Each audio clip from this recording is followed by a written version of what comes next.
Bismillahirrahmanirrahim.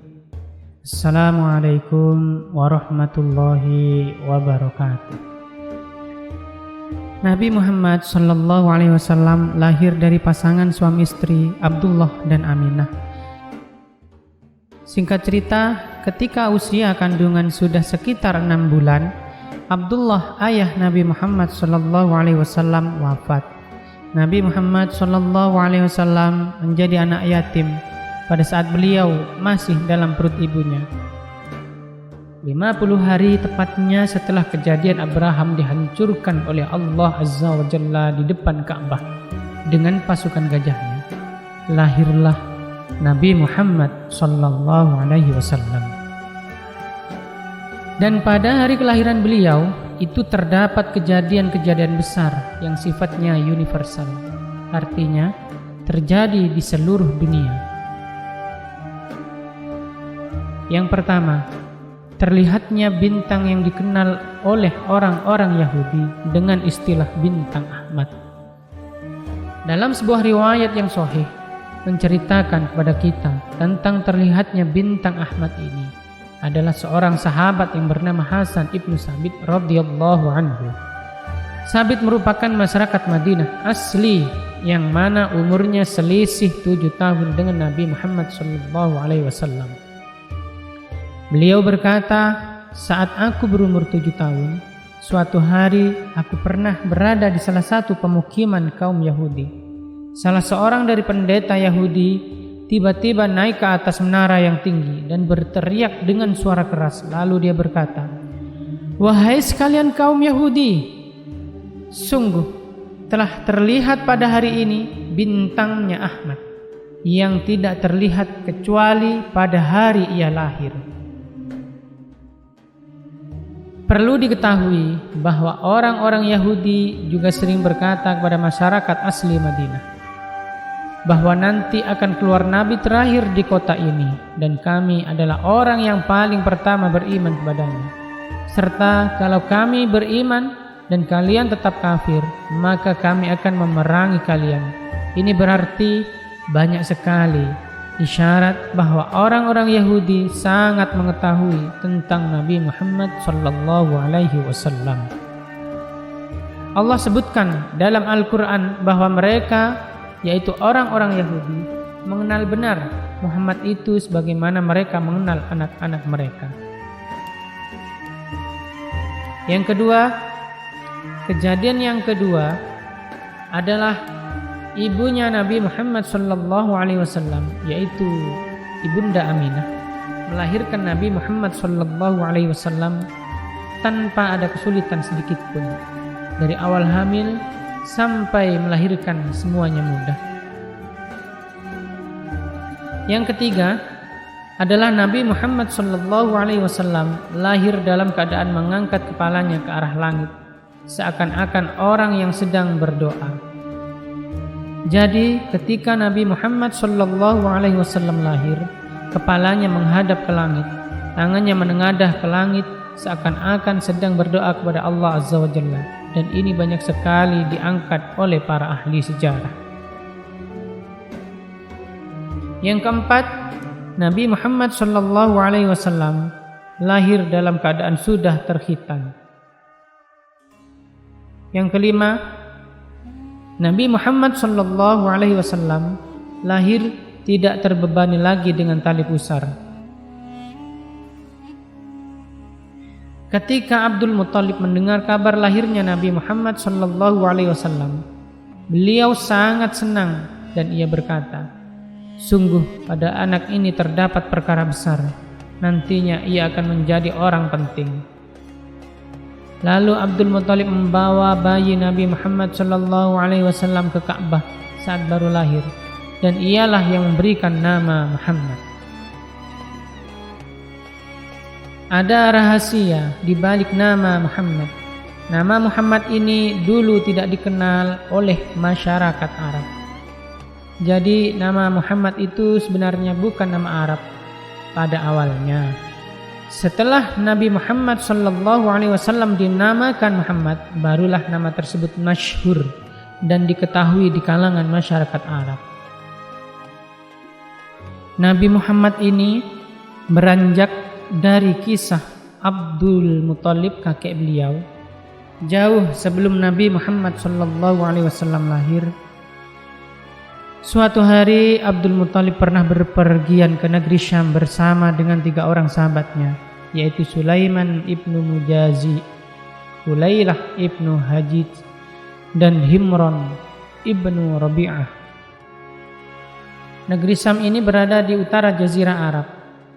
Ada Yordania, Palestina, Lebanon, dan Syria. Kalau dulu menjadi satu wilayah namanya Syam. Pada saat tiba di negeri Syam, lalu mereka bertemu dengan salah satu pendeta Nasrani, dan pendeta Nasrani bertanya kepada mereka, "Dari mana kalian?" Abdul Muthalib dan teman-temannya menjawab, "Kami dari Jazirah Arab."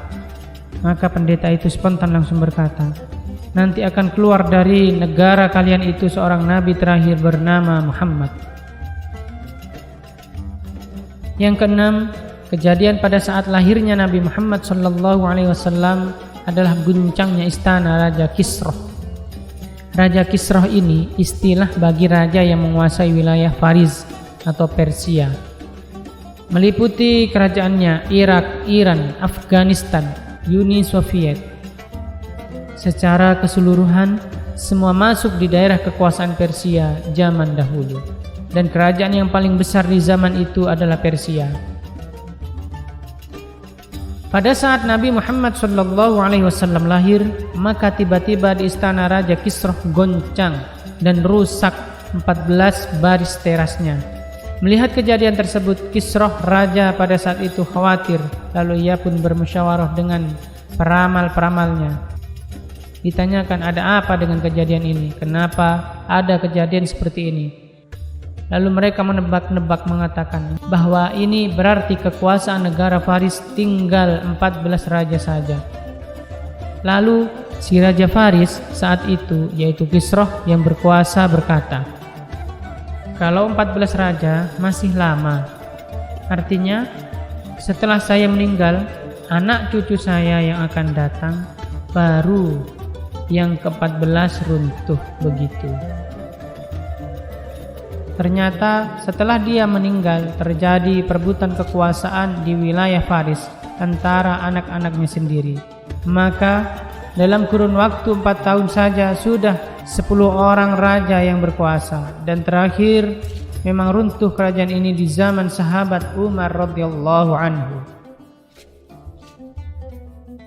Yang ketujuh, kejadiannya adalah surutnya air sungai yang diagungkan oleh Kisroh. Jadi ada satu sungai di bawah istananya Kisroh. Seperti kalau sekarang di India sungai Gangga diagungkan, dihormati, dianggap orang kalau sakit minum airnya bisa sembuh. Orang kalau sedih dimandikan air itu maka bisa hilang sedihnya, dan berbagai macam keyakinan. Mereka agungkan sekali sungai tersebut, dan itu hanya boleh diambil airnya melalui izin Kisra. Subhanallah. Ketika Nabi Muhammad SAW lahir, akhirnya jadi kering sungai tersebut. Jadi tidak ada lagi alasan mereka untuk menyembah sungai itu. Yang kedelapan, padamnya api sesembahan kaum Majusi. Dahulu di zaman itu ada wilayah antara Yaman dan wilayah Persia itu api yang sangat besar. Setiap hari mereka selalu melemparkan kayu bakar di situ sehingga terus menyala sepanjang tahun, dan mereka menyembah api itu. Ketika Nabi Muhammad SAW lahir, tiba-tiba api tersebut mati. Tidak ada hujan, tidak ada apa-apa, tiba-tiba saja mati. Dan mereka pada saat itu mau menghidupkan kembali, tidak pernah bisa. Tradisi kaum Quraisy dahulu, setiap kali melahirkan bayinya selalu disusui dan dibesarkan selama 2 tahun awal umurnya di luar kota Mekah, tepatnya di pemukiman kaum Badui. Beberapa alasan kenapa orang-orang Arab Makkah itu memberikan atau mempercayakan anak-anak mereka disusui di daerah padang pasir di suku Badui. Yang pertama adalah agar anak-anaknya tetap menjaga bahasa Fusha, yaitu bahasa Arab asli. Jadi orang Arab ini punya dua bahasa Arab. Ada bahasa Arab Fusha yang terdapat dalam Al-Quran, dan ada bahasa Ammiyah, yaitu bahasa pasaran. Kemudian yang kedua, alasan kesehatan. Karena udara yang masih sangat baik, juga anak-anak mereka belajar hidup susah, belajar hidup apa adanya. Bayangkan, kota Mekah saat itu rumahnya masih dari tanah, belum ada polusi seperti sekarang. Mereka sudah pikirkan udaranya beda dengan udara di padang pasir. Karena memang secara medis terbukti udara yang dihirup itu kalau jauh dari polusi berpengaruh positif terhadap kesehatan. Kemudian didukung dengan makanan yang baik, maka juga akan menjaga kesehatan. Juga agar mereka belajar hidup susah, karena di padang pasir semua harus dicari, airnya susah didapat. Jadi mereka belajar berusaha untuk mendapatkannya. Kalau di Mekah masih banyak fasilitas untuk bisa didapatkan.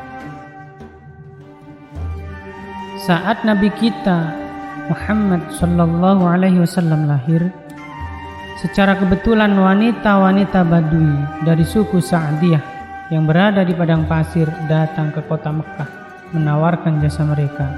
Jasa menyusui di zaman tersebut ditawarkan kepada masyarakat Mekah karena kondisi ekonomi masyarakat Mekah masih lebih baik daripada mereka, dan mereka sedikit banyak menggantungkan hidup dari jasa menyusui tersebut.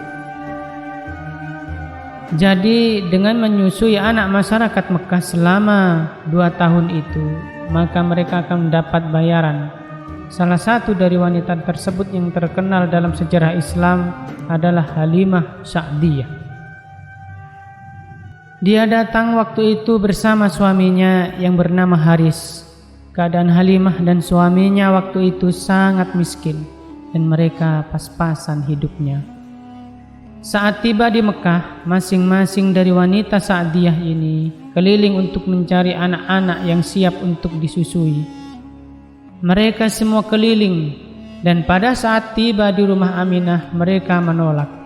Tidak ada satu wanita pun dari wanita Sa'diyah mau menyusui Nabi kita Muhammad sallallahu alaihi wasallam waktu itu, termasuk Halimah awalnya. Kenapa? Karena tidak ada ayahnya, tidak ada yang membayar nantinya. Begitu mereka anggapannya. Jadi semuanya menolak. Sampai akhirnya semua sudah mendapatkan anak susuan kecuali Halimah. Karena teman-temannya semua sudah dapat dan mereka sudah berniat untuk pulang, maka Halimah sedih. Ia belum mendapat anak untuk disusui. Suaminya pun berkata kepadanya, "Coba saja kamu ambil anak yatim itu. Siapa tahu justru dia berkah buat kita." Halimah pun akhirnya mengambil Nabi Muhammad sallallahu alaihi wasallam untuk disusui. Ada sebuah kisah ringan di sini. Ketika Halimah datang dari kampungnya, ia tidak punya kendaraan waktu itu kecuali keledai yang sangat kurus. Saking kurusnya keledai pada saat sedang berjalan menuju ke Mekah, Halimah selalu tertinggal di belakang. Sampai teman-temannya berkata, "Wahai Halimah, cepatlah, kau jangan lambat, nanti terpisah bisa kehilangan jejak." Maka Halimah pun selalu berusaha untuk mempercepat langkah keledainya. Dan yang terjadi setelah Halimah mengambil Nabi Muhammad sallallahu alaihi wasallam untuk disusui, ketika mereka hendak pulang ke perkampungannya, baru dipegang dan niat mau mengambilnya, keledainya jadi kuat, dan pada saat pulang ke kampungnya mendahului teman-temannya semua, sampai semua temannya bilang, "Hai Halimah, bukankah ini keledai yang kau pakai pada saat datang ke Mekah?" Halimah menjawab, "Ya, ini keledaiku yang kemarin." "Kamu kasih makan apa dia?" "Saya tidak kasih apa-apa," jawab Halimah. Maka Halimah pun lebih dulu sampai ke perkampungan daripada teman-temannya. Ini adalah salah satu di antara kisah-kisah yang diangkat oleh para ahli sejarah. Halimah juga kebetulan pada saat itu memiliki seekor unta betina yang sangat lemah dan kurus di perkampungannya. Tiba-tiba unta tersebut menjadi gemuk dan mengeluarkan susu yang melimpah, juga melahirkan banyak sekali anak. Jadi unta yang semula kurus tiba-tiba gemuk, banyak susunya dan melahirkan banyak anak, sehingga Halimah dalam waktu yang tidak lama sudah memiliki peternakan unta. Seluruh masyarakat perkampungan Halimah pun akhirnya berkata, dimanapun Halimah menggembalakan hewan ternaknya, maka bawalah gembalaan kalian ke sana agar ikut mendapatkan berkahnya. Saat tiba masa pengembalian Nabi Muhammad SAW ke ibunya, karena 2 tahun saja masa kontraknya, maka Halimah bersama suaminya Haris memohon kepada Aminah agar mengizinkan Nabi Muhammad SAW tinggal lagi bersama mereka untuk beberapa tahun ke depan, karena mereka merasakan berkah yang luar biasa dengan adanya Nabi Muhammad SAW di sana. Setelah merayu dengan sepenuh hati, akhirnya Aminah pun mengizinkan Nabi Muhammad SAW tinggal di sana. Para ahli sejarah mengatakan ada satu sifat yang sangat positif dari orang-orang Badui ini. Mereka orangnya wafa, jujur sekali, amanah sekali. Itulah mengapa orang Mekah percaya benar menitipkan anak di sana. Bukan 1 atau 2 hari, namun 2 tahun lamanya selama menyusui. Akhirnya Nabi Muhammad SAW tinggal bersama Halimah dan Haris sampai umur 6 tahun. Dan pada tahun inilah terjadi kisah pembelahan dada Nabi Muhammad SAW. Diceritakan dalam beberapa riwayat bahwasannya salah seorang anak Halimah, laki-laki lebih tua dari Nabi Muhammad SAW, tiba-tiba saja pulang ke rumahnya, lalu berteriak dengan wajah yang diselimuti ketakutan, "Wahai ayahku, wahai ibuku, saudaraku dari Quraisy sedang dikeroyok oleh 2 orang laki-laki yang memakai baju putih." Maka Halimah dan Haris ketakutan. Mereka pun segera mendatangi lokasi tempat bermain Nabi Muhammad SAW dan putranya tadi.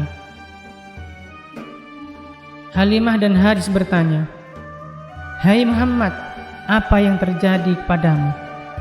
Nabi Muhammad SAW menceritakan, "Sungguh telah datang kepadaku 2 orang yang mengenakan pakaian yang berwarna putih dan menjatuhkan aku, lalu membelah dadaku serta mengeluarkan darinya bongkahan hitam."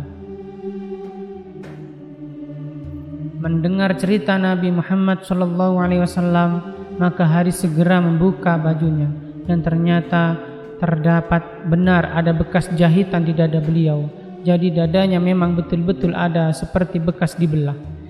Kejadian tersebut membuat Haris dan Halimah sangat ketakutan dan khawatir, sehingga mereka mengambil keputusan untuk mengembalikan Nabi Muhammad SAW kepada ibunya Aminah.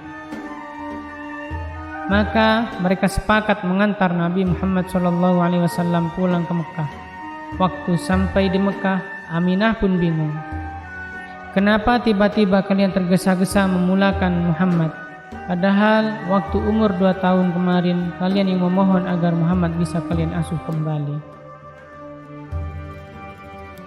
Haris dan Halimah pun mengatakan, "Tidak ada apa-apa, kami cuma mau mengembalikan saja." Setelah Aminah menekan mereka dengan sangat tegas, barulah mereka menceritakan kisahnya. Anehnya, Aminah, ibu Nabi Muhammad SAW dengan tenang mengatakan, "Apakah kalian takut dia diganggu oleh jin?" "Demi Allah, tidak mungkin.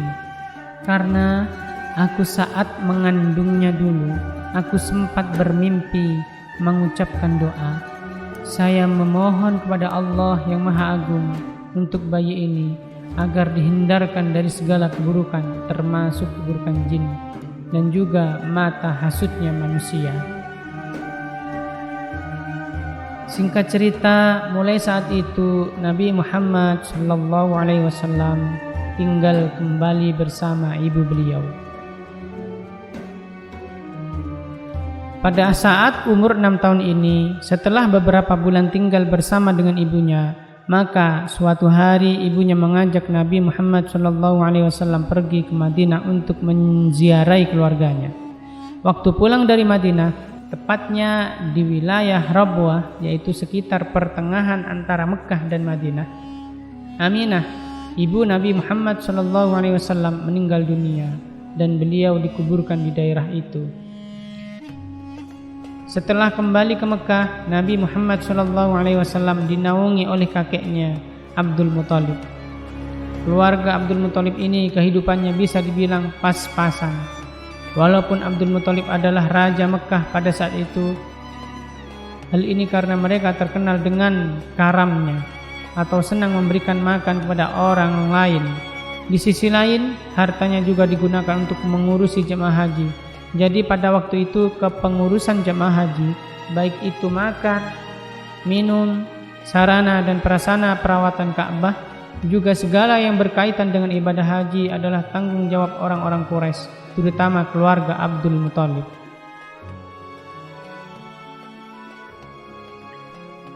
Dari kehidupan inilah Nabi Muhammad SAW terbentuk menjadi pribadi yang unggul, karena lebih peduli terhadap kebutuhan orang lain, terutama kepada tamu-tamu Allah Azza wa Jalla yang datang untuk ibadah haji.